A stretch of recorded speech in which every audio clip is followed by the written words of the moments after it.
বাংলাদেশে বৈষম্যবিরোধী ছাত্র আন্দোলন সংঘর্ষ এবং মৃত্যুর খবর বেশ ফলাওভাবে প্রচার করছে আন্তর্জাতিক মিডিয়া। এই আন্দোলনকে ঘিরে সংবাদ প্রকাশ করেছে the New York Times, BBC, Al Jazeera, Hindustan Times, NDTV, Reuters, এএফপির মতো আন্তর্জাতিক বিভিন্ন গণমাধ্যম এবং বার্তা সংস্থা। গতকাল বাংলাদেশের পরিস্থিতি নিয়ে বিবিসি সংবাদ মাধ্যম তারা ওয়েবসাইটে দীর্ঘ সময় এটি শীর্ষস্থানে রাখা ছিল। বাংলাদেশের সরকার বিরোধী বিক্ষোভে 80 জন নিহত শিরোনামের ওই খবরে বলা হয়, রোববার বিক্ষোভকারী এবং পুলিশের মধ্যে সংঘর্ষে অন্তত 80 জন নিহত হয়েছে। তাদের মধ্যে 13 জন পুলিশ সদস্য রয়েছে। সরকারি চাকরিতে কোটা সংস্কারের দাবিতে যে আন্দোলন শুরু হয়েছিল তাকে সরকার বিরোধী আন্দোলনের রূপ নিয়েছে। আন্দোলনকে ঘিরে সংঘাতের খবর গুরুত্ব দিয়ে প্রকাশ করেছে কাতার ভিত্তিক সংবাদ মাধ্যম আল জাজিরা। তারা জানিয়েছে বাংলাদেশে অন্তত 90 জন নিহত হয়েছে।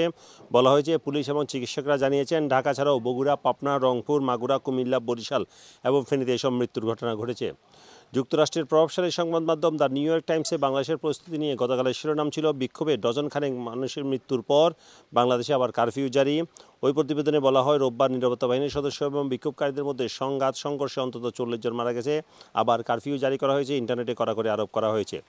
বার্তা সংস্থা এএফপির রোববারের প্রতিবেদনের শিরোনাম ছিল, প্রধানমন্ত্রীর পদত্যাগ চান বিক্ষোভকারীরা, বাড়ছে মৃত্যুর সংখ্যা। তাতে বলা হয়, শেখ হাসিনার 15 বছরের শাসনকালে সবচেয়ে বড় অসন্তোষগুলোর মধ্যে একটি কোটা সংস্কার আন্দোলন ঘিরে সৃষ্ট পরিস্থিতি। ওই আন্দোলন থেকে এখন তার পদত্যাগের দাবি জানানো হচ্ছে। বাংলাদেশ নিয়ে রয়টার্সের প্রতিবেদনে বলা হয়েছে, শেখ হাসিনার বিরুদ্ধে বাংলাদেশে চলমান আন্দোলন দমনে মাত্রা অতিরিক্ত বল প্রয়োগের অভিযোগ এনেছেন তার সমালোচনাকারী এবং মানবাধিকার সংস্থাগুলো। তবে এই অভিযোগ শেখ হাসিনা এবং তার মন্ত্রীরা অস্বীকার করেছেন। ভারতের প্রায় সব ধরনের গণমাধ্যম বাংলাদেশের অসহযোগ আন্দোলনের খবর প্রকাশ করেছে। এর মধ্যে হিন্দুস্তান টাইমসের সংবাদ শিরোনাম ছিল, সরকারি চাকরিতে কোটার বিরুদ্ধে আবার শুরু হওয়া বিক্ষোভে 72 জন নিহত। স্ক্রল ডটইনের শিরোনাম ছিল, বাংলাদেশের রাস্তায় লাখো মানুষ, নিহত 72। আরেক ভারতীয় সংবাদ মাধ্যম এনডিটিভির শিরোনাম ছিল, বাংলাদেশের সংঘাতে 72 জন নিহত, ভারতীয়দের সতর্ক থাকার আহ্বান।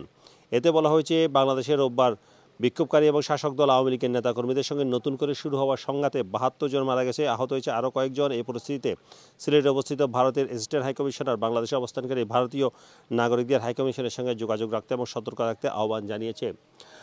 আপনারা জানেন, বর্তমানে যে আন্দোলন চলছে সেটি এক দফা আন্দোলন। প্রধানমন্ত্রী শেখ হাসিনা সহ সরকারের পদত্যাগ এবং এই পদত্যাগের দাবিতে সারা দেশে অসহযোগের ডাক দিয়েছে বৈষম্যবিরোধী ছাত্র আন্দোলন এবং তাদের এই বিক্ষোভ কর্মসূচিতে পুলিশের সাথে সংঘর্ষ, আওয়ামী লীগ, যুবলীগ এবং ছাত্রলীগ নেতাকর্মীদের সাথে সংঘর্ষ হয়েছে। এতে প্রায় শতাধিক মানুষের মৃত্যু হয়েছে রবিবার এবং হাজার হাজার মানুষ আহত হয়েছে।